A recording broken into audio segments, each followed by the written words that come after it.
Hello student, তোমরা যারা ক্যালকাটা ইউনিভার্সিটির আন্ডারে প্রথম সেমিস্টারের ছাত্রছাত্রী আছো, তোমাদের জন্য আজকের ক্লাসটা খুবই গুরুত্বপূর্ণ। আজকের ক্লাসে তোমাদের ইএনভিএস অর্থাৎ পরিবেশবিদ্যা সাবজেক্টের 4 নম্বর অধ্যায় থেকে গুরুত্বপূর্ণ 3টি 5 নম্বরের প্রশ্নের উত্তর নিয়ে আলোচনা করব। এই 3টে প্রশ্নের উত্তর তোমরা আজকের ক্লাসে দেখে নাও।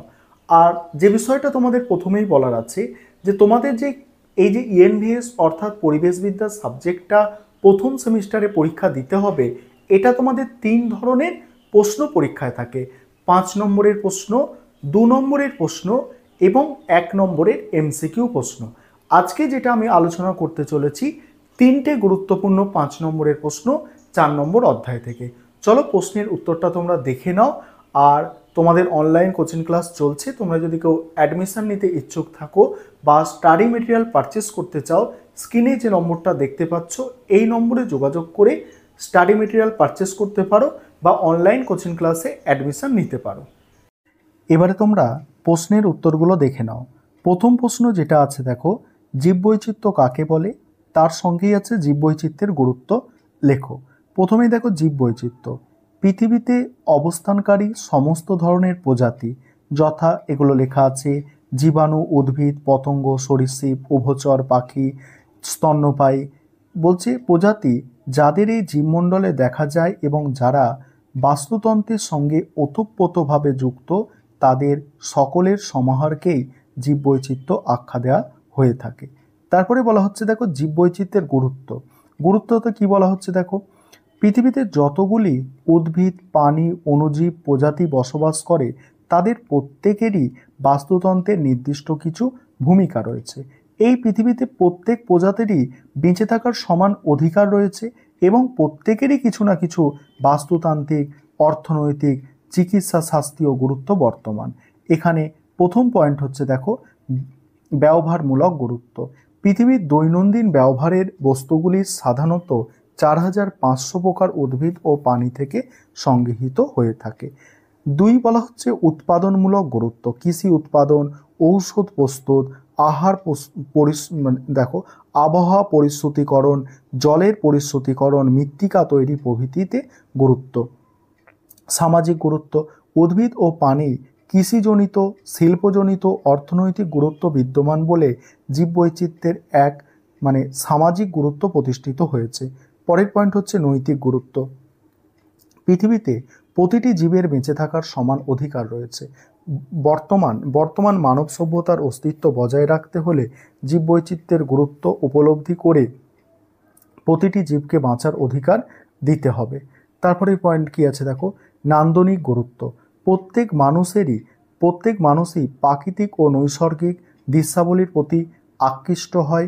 জীবজগতের প্রত্যেক প্রজাতি ও পরিবেশ পদ্ধতি পৃথিবীর সৌন্দর্যকে সমৃদ্ধ করে। এবারে পরের প্রশ্নের উত্তরগুলো দেখে নাও। দ্বিতীয় প্রশ্ন আছে জীববৈচিত্র্যের সংরক্ষণের গুরুত্ব লেখো। তার সঙ্গে আছে জীববৈচিত্র্য সংরক্ষণের পদ্ধতি। প্রথমে জীববৈচিত্র্য কাকে বলে সেটা লেখা আছে। পৃথিবীর বিভিন্ন প্রাকৃতিক বাসস্থানে বসবাসকারী জিনগত, প্রজাতিগত, বাস্তুতান্ত্রিক বিভিন্নতায় সমৃদ্ধ সমস্ত প্রাণী, উদ্ভিদ, অণুজীবের সমাহারকে জীববৈচিত্র্য বলে। আর জীবের মাধ্যমে প্রকৃতির ভারসাম্য বজায় রাখাকেই বলা হয় জীববৈচিত্র্য সংরক্ষণ। এটা হবে, সংজ্ঞাটা হবে জীববৈচিত্র্য নয়, জীববৈচিত্র্য সংরক্ষণ। অর্থাৎ জীববৈচিত্র্য সংরক্ষণ কাকে বলে। তারপর জীববৈচিত্র্য সংরক্ষণের গুরুত্ব দেখো। প্রথমত কি বলা হচ্ছে দেখো, প্রথমত বলা হচ্ছে জীববৈচিত্র্য সংরক্ষণ করে প্রাকৃতিক পরিবেশে খাদ্য শৃঙ্খল অটুট রাখা যায়। যেমন সবুজ উদ্ভিদকে খায় ঘাসফড়িং, ঘাসফড়িংকে খায় ব্যাঙ, ব্যাঙকে খায় সাপ। সুতরাং সাপ সংরক্ষণ করলে প্রকৃতিতে ব্যাঙের সংখ্যা বাড়বে না। দেখো ব্যাঙের সংখ্যা বাড়বে না, সুতরাং সাপ সংরক্ষণ করলে প্রকৃতিতে ব্যাঙের সংখ্যা বাড়বে না। ব্যাঙের সংখ্যা না বাড়লে ঘাসপাতা, আগাছার পরিমাণ নিয়ন্ত্রণের বাইরে চলে যাবে না। দ্বিতীয়ত, জীববৈচিত্র্য সংরক্ষণ করে প্রাকৃতিক পরিবেশে অক্সিজেনের যোগান অক্ষুণ্ণ রাখা যায়। তৃতীয়ত, জীববৈচিত্র্য সংরক্ষণ করে বাস্তুতন্ত্রকে অটুট রাখা যায়, ফলে প্রকৃতির ভারসাম্য বজায় থাকে। চতুর্থ বলা হচ্ছে জীববৈচিত্র্য সংরক্ষণ করে প্রাকৃতিক পরিবেশে জীববস্তুর বাসভূমি অটুট রাখা যায়। পঞ্চমত, জীববৈচিত্র্য সংরক্ষণ করে পর্যটন শিল্প গড়ে তোলা যায়, যেমন জলদাপাড়া অভয়ারণ্য, তারপরে দেখো শিমলিপাল অভয়ারণ্য, বেথুয়ারি মৃগ উদ্যান ইত্যাদি। তারপরে কি বলা হচ্ছে দেখো, পরের পয়েন্ট আছে ষষ্ঠত, জীববৈচিত্র্য সংরক্ষণ করে লুপ্তপ্রায় জীবজন্তুকে রক্ষা করা যায়, যেমন কৃষ্ণসার হরিণ, তারপরে লজ্জাবতী বাঁদর, তুষার চিতা, ধনেশ পাখি ইত্যাদি। সপ্তমত, জীববৈচিত্র্য সংরক্ষণ করে জীবজন্তুর সম্বন্ধে গবেষণা করা যায়, জ্ঞান লাভ করা যায়। অষ্টমত, জীববৈচিত্র্য সংরক্ষণ করে জীবজন্তুর নিজস্ব পরিবেশে তাদের বিকাশ ও বিবর্তনের ধারা অব্যাহত রাখা যায়। তারপরে জীববৈচিত্র্য সংরক্ষণের কৌশল বা পদ্ধতি দেখো, 1 নম্বর হচ্ছে বন্য প্রাণীকে সংরক্ষণের জন্য তাদের বাসভূমি চিহ্নিত করা হয় বা কৃত্রিম বাসভূমি তৈরি করা হয়। এই বাসভূমি অনেক ধরনের হতে পারে, অভয়ারণ্য, জাতীয় অরণ্য, সংরক্ষিত অরণ্য, চিড়িয়াখানা প্রভৃতি। তারপরে হচ্ছে 2 বলা হচ্ছে অভয়ারণ্য বা সংরক্ষিত জলাভূমিতে চোরা শিকার ও কাঠের চোরা কারবার বন্ধ করা প্রয়োজন। 3 হচ্ছে অভয়ারণ্যে জীবজন্তুদের খাদ্যের ও জলের যোগান যাতে বিঘ্নিত না হয় সেদিকে লক্ষ্য রাখতে হবে, সেই জন্য গাছ লাগাতে হবে, জলাশয় তৈরি করতে হবে। 4, জীবজন্তুদের রোগ হলে সারানোর জন্য পশু চিকিৎসার বন্দোবস্ত রাখতে হবে। 5, অভয়ারণ্যের কাছাকাছি বড় জনবসতি বা কলকারখানা স্থাপন করা চলবে না। এটা ছিল তোমাদের দ্বিতীয় প্রশ্ন। এবার 3 নম্বর প্রশ্নের উত্তর দেখো। 3 নম্বর যে প্রশ্নটা আছে দেখো, সুরক্ষিত ক্ষেত্রে নেটওয়ার্ক বলতে কি বোঝো?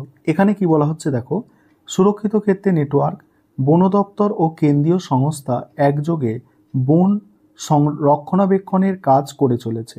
বন্যপ্রাণী সংরক্ষণের ক্ষেত্রে জাতীয় নীতি গৃহীত হওয়ায় এবং বন্যপ্রাণী সংরক্ষণ আইন 1972 কার্যকারী হওয়ায় সংরক্ষিত এলাকার যোগসূত্র বৃদ্ধি পেয়েছে। 1990 সাল পর্যন্ত ভারতে 5টি জাতীয় অরণ্য বেড়ে হয়েছে 1990 সাল পর্যন্ত ভারতের 5টি জাতীয় অরণ্য বেড়ে হয়েছে 69 এবং 60টি স্যাংচুয়ারি বেড়ে হয়েছে 410টি। 1995 সালের মধ্যে ভারতবর্ষে 521টি ন্যাশনাল পার্ক এবং অভয়ারণ্য তৈরি হয়েছে। এগুলি এদেশের মোট স্থলভাগের 4 থেকে 3%। এই অভয় অরণ্যসমূহের মধ্যে বেশিরভাগ স্থান অত্যন্ত মূল্যবান খনিজ সম্পদের ভাণ্ডার আছে। ভারতের প্রথম অভয়ারণ্যটির নাম করবেট ন্যাশনাল পার্ক, যেটি 1934 সালে গঠিত হয়। একথা অবশ্য মানতে হবে, ন্যাশনাল পার্ক ইত্যাদি গঠন ও সেই সম্পর্কিত আইন প্রণয়নের মধ্য দিয়ে ভারতবর্ষের জীববৈচিত্র্য অনেকটাই সংরক্ষণ সম্ভব হয়েছে। কর্তৃপক্ষে সুরক্ষিত নেটওয়ার্ক হলো এক ধরনের ইনসিটু সংরক্ষণ পদ্ধতি, যার মধ্যে সামাজিক লাভ পাওয়া যায়। এর মধ্যে পড়ে জাতীয় উদ্যান, অভয়ারণ্য, জীবমণ্ডল সংরক্ষণ ইত্যাদি। বর্তমানে ভারতবর্ষে 87টি জাতীয় উদ্যান এবং অভয়ারণ্য রয়েছে, যার আয়তন যথাক্রমে 4.6 থেকে 11.5 মিলিয়ন হেক্টর। প্রথম ব্যাঘ্র প্রকল্পের সূচনা হয় 1973 সালে। বর্তমানে ভারতে 23টি ব্যাঘ্র প্রকল্প রয়েছে। 1974 সালে জীবমণ্ডল সংরক্ষণের ধারণার সূত্রপাত ঘটে। এদেশে মোট 11টি জীবমণ্ডল সংরক্ষণ যুক্ত অঞ্চল দেখা যায়। এই ছিল তোমাদের আজকে গুরুত্বপূর্ণ 3টি প্রশ্নের উত্তর।